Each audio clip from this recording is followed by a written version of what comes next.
नमस्कार दोस्तों, मैं हूं यश और आप देख रहे हैं YG हॉरर स्टोरी चैनल, जहां हम लाते हैं आपके लिए सबसे डरावनी, सबसे सच्ची लगने वाली हॉरर कहानियां। आज की कहानी इतनी भयानक है कि मैं खुद रिकॉर्डिंग करते वक्त कई बार रुक गया। ये कहानी है एक छोटे से गांव की, जहां हर अमावस्या की रात एक चुड़ैल जवान लड़कों का शिकार करती है। जी हां, आपने सही सुना, चुड़ैल जो सिर्फ अमावस्या को आती है और अपना शिकार चुनती है। कल्पना कीजिए, अंधेरी रात, चारों तरफ सन्नाटा और दूर कहीं से आती हुई पैरों की पायल की आवाज। अगर आप अकेले हैं तो ये कहानी सुनने के बाद रात को सोचना भी मुश्किल हो जाएगा। तो अगर आप तैयार हैं इस डरावने सफर के लिए, तो वीडियो को लाइक कर दीजिए, चैनल को सब्सक्राइब कर लीजिए और बेल आइकन दबाना बिल्कुल न भूलिएगा, क्योंकि ऐसी कहानियां आपको कहीं और नहीं मिलेंगी। तो चलिए दोस्तों, बढ़ते हैं कहानी की ओर। कहानी है अमावस्या की चुड़ैल। अमावस्या की रात गांव में चुड़ैल जवान लड़कों का शिकार करती है। उत्तर प्रदेश के एक छोटे से गांव का नाम था भदौरा। ये गांव इतना छोटा था कि बाहर वाले लोग इसे नक्शे पर भी मुश्किल से ढूंढ पाते थे। चारों तरफ खेत, एक पुराना पीपल का पेड़ गांव के बाहर, और गांव के बीच में एक तालाब जो सालों से सूखा पड़ा था। गांव वाले कहते थे कि ये तालाब कभी पानी से भरा रहता था, लेकिन एक रात के बाद से कभी पानी नहीं आया। वो रात थी अमावस्या की। गांव में एक कहानी मशहूर थी। बहुत साल पहले, लगभग 100 साल पहले, गांव में एक लड़की रहती थी। नाम था राधा। राधा इतनी सुंदर थी कि दूर दूर के गांवों से लड़के उसे देखने आते थे। लेकिन राधा का दिल था गांव के ही एक लड़के पर। नाम था शिवा। जमींदार का बेटा था, अमीर, घमंडी और बला का खूबसूरत। दोनों एक दूसरे से बेहद प्यार करते थे, लेकिन शिवा के पिता को यह रिश्ता मंजूर नहीं था। राधा गरीब घर की थी और जमींदार को लगता था कि उसका बेटा ऊंचे घर की लड़की से शादी करेगा। एक दिन शिवा के पिता ने जबरदस्ती उसकी शादी कहीं और तय कर दी। राधा को जब यह पता चला तो वो टूट गई। उसने शिवा से मिलने की कोशिश की, लेकिन शिवा डर गया। उसने राधा से कहा कि अब वो कुछ नहीं कर सकता। राधा रोते हुए गांव के उस तालाब के पास गई। उस रात अमावस्या थी। पूरा गांव अंधेरे में डूबा हुआ था। हर घर के दरवाजे बंद। राहुल अपने कमरे में था। उसका फोन चार्ज पर लगा था और वो इंस्टाग्राम स्क्रॉल कर रहा था। अचानक उसका फोन बंद हो गया। बैटरी फुल थी, फिर भी बंद। राहुल ने सोचा शायद नेटवर्क इशू है। वो उठा और खिड़की के पास गया। बाहर घना अंधेरा, लेकिन दूर तालाब की तरफ उसे कुछ चमकता हुआ दिखा, जैसे कोई सफेद साड़ी में हो। राहुल की उत्सुकता जाग उठी। वो सोचने लगा, शायद कोई लड़की हो। गांव में तो लड़कियां भी रहती होंगी ना। उसने चुपके से दरवाजा खोला। चाचा सो चुके थे। राहुल बाहर निकला। ठंडी हवा चल रही थी। चारों तरफ सन्नाटा। वो धीरे धीरे तालाब की तरफ बढ़ा। जितना करीब जाता उतना ही साफ दिख रहा था। एक औरत, लंबे काले बाल, सफेद साड़ी और पीठ राहुल की तरफ। वो तालाब के किनारे खड़ी थी। राहुल ने आवाज लगाई, हेलो, कौन हो तुम? औरत मुड़ी नहीं, लेकिन अचानक हवा में पायल की आवाज गूंजी। राहुल का दिल तेज धड़कने लगा, लेकिन उसने खुद को समझाया ये कोई इंसान ही होगा। वो और करीब गया। अब वो सिर्फ 10 कदम दूर था। औरत धीरे धीरे मुड़ी। राहुल ने देखा, चेहरा इतना सुंदर कि वो स्तब्ध रह गया। बड़ी बड़ी आंखें, लंबे बाल और होठों पर मुस्कान। लेकिन कुछ गलत था। आंखें पूरी काली थीं, कोई पुतली नहीं। तुम कौन हो? राहुल की आवाज कांप रही थी। औरत बोली नहीं, सिर्फ मुस्कुराई, और फिर उसने हाथ बढ़ाया। राहुल को लगा जैसे कोई चुंबक खींच रहा हो। वो अपने आप आगे बढ़ने लगा। उसने विरोध करने की कोशिश की, लेकिन पैर नहीं रुक रहे थे। जब वो करीब पहुंचा तो औरत ने उसका हाथ पकड़ा। हाथ बर्फ जैसा ठंडा। राहुल चीखना चाहता था, लेकिन आवाज नहीं निकली। औरत ने उसे तालाब की तरफ खींचा। तालाब सूखा था, लेकिन अचानक पानी दिखने लगा, काला पानी। राहुल को याद आया चाचा की बात। वो छटपटाने लगा, लेकिन चुड़ैल की पकड़ इतनी मजबूत थी कि वो हिल भी नहीं पा रहा था। चुड़ैल ने उसका चेहरा अपने करीब किया। उसकी सांसों से बदबू आ रही थी, सड़ते हुए फूलों की। तुम मेरा शिवा बनोगे, चुड़ैल ने फुसफुसाया। उसकी आवाज में दर्द था, गुस्सा था और प्यार था। राहुल की आंखें फट गईं।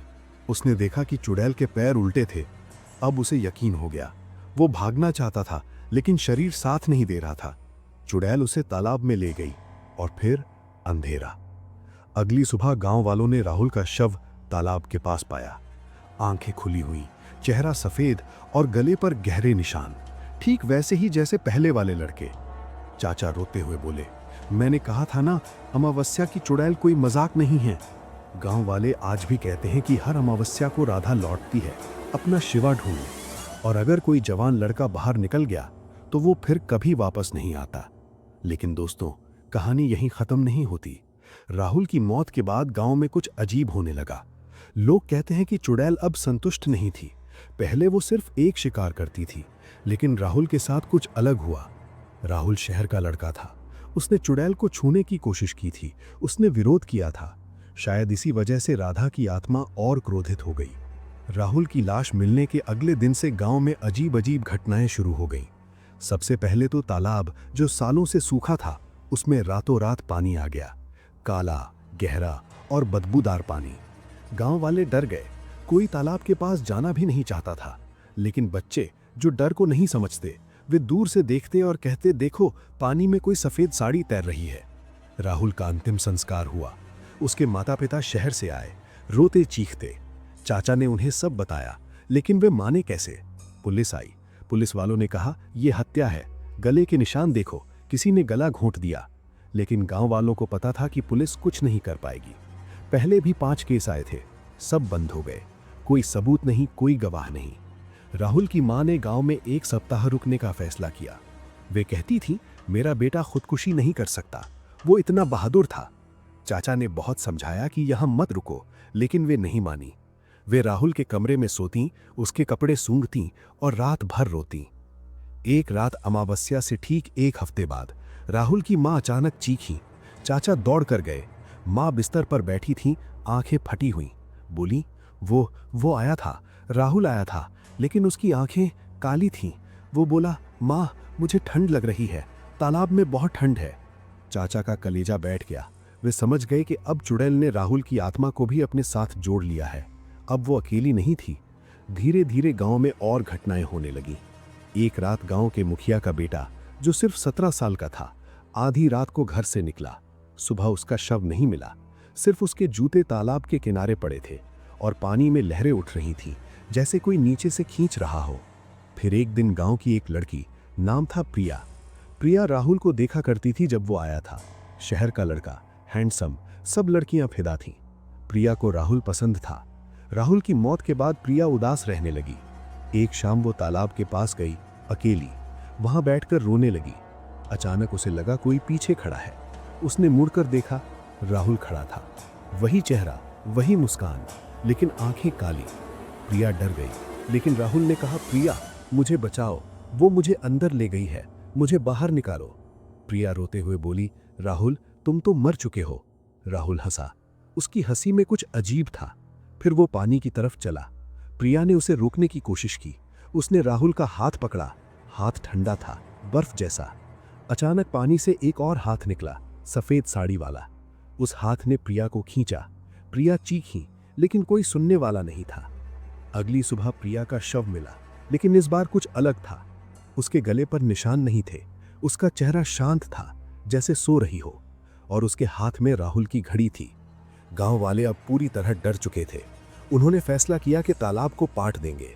ट्रैक्टर बुलाया, जेसीबी आई, लेकिन जैसे ही जेसीबी ने मिट्टी डालनी शुरू की, मशीन बंद हो गई। ड्राइवर चीखा, कुछ खींच रहा है मुझे नीचे। वो भागा। फिर किसी की हिम्मत नहीं हुई। एक बुजुर्ग बाबा थे गांव में, नाम था पंडित रामेश्वर। वे बोले, ये चुड़ैल अब और ताकतवर हो गई है। राहुल की आत्मा इसके साथ है। अब वो सिर्फ अमावस्या को नहीं, किसी भी रात आ सकती है। इसे शांत करने का एक ही तरीका है, किसी को उसका शिवा बनाना होगा, यानी कोई जवान लड़का खुद जाकर उसे सौंपना होगा। गांव वाले सहम गए, कौन जाएगा मरने? तब गांव में एक और लड़का था, नाम था विक्रम। विक्रम राहुल का दोस्त बन गया था जब वो आया था। दोनों साथ घूमते थे। विक्रम को बहुत गुस्सा आया। वो बोला, मैं नहीं मानता ये सब, मैं जाऊंगा तालाब पर और देखूंगा सच क्या है। सब ने रोका, लेकिन विक्रम नहीं माना। वो रात को निकला, हथियार लेकर, एक लोहे की रॉड। तालाब पर पहुंचा। चांदनी रात थी, पानी चांदी जैसा चमक रहा था। विक्रम ने आवाज लगाई, आओ सामने, जो भी हो आओ। पानी हिला। पहले राहुल निकला, उसकी आंखें काली, फिर सफेद साड़ी वाली। राधा। दोनों साथ खड़े थे। राधा बोली, शिवा, आ गए तुम। विक्रम डर तो गया, लेकिन बोला, तुम राधा हो ना? तुम्हें शिवा ने धोखा दिया था, लेकिन अब सब मर चुके हैं, तुम क्यों नहीं शांत हो जाती? राधा रोई, उसकी आंखों से खून के आंसू बहने लगे। बोली, मैं शांत तब होंगी जब कोई मुझे सच का प्यार देगा, कोई जो मेरे साथ तालाब में आएगा खुद की मर्जी से। विक्रम सोच में पड़ गया। उसे प्रिया की याद आई। प्रिया को वो पसंद करता था, लेकिन प्रिया अब चली गई। विक्रम बोला, ठीक है, मैं आता हूं, लेकिन पहले तुम राहुल को छोड़ दो। राधा हंसी। राहुल अब मेरा है, वो मेरा साथी है। विक्रम गुस्से में रॉड उठाया और राहुल पर वार किया। रॉड राहुल के शरीर से आर पार हो गई, जैसे धुआं हो। राहुल चीखा नहीं, सिर्फ मुस्कुराया। तब राधा गुस्से में विक्रम पर झपटी। विक्रम गिर पड़ा, लेकिन उसने हिम्मत नहीं हारी।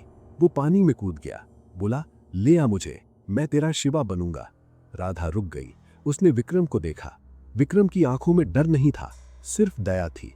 राधा की आंखें नरम पड़ी। बोली, सच? विक्रम ने हाँ कहा। फिर दोनों पानी में डूब गए। राहुल चीखा, लेकिन वो अकेला रह गया। उसकी आत्मा चीखती हुई हवा में गायब हो गई। अगली सुबह तालाब फिर सूखा था।